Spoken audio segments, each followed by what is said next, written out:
Сіздермен бірге осындай өте дәмді, өте оңай, 5-ақ минутта дайын болатын тортты жасайтын боламыз. Менімен бірге болыңыздар. Ең алдымен осындай печеньемізді алып, қолымызбен үгітіп алатын боламыз. Бананымызды алып, сыртын ашып, осылай турап, печеньеміздің үстінен салатын боламыз. Оның үстіне осындай қантымызды саламыз. Қаймағымызды саламыз. Жақсылап араластырып алатын боламыз.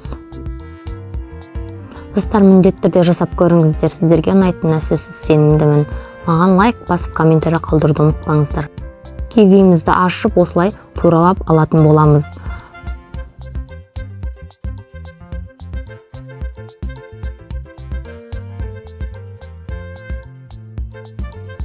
Осындай ыдысты алып, осылай кивимізді орнататын боламыз.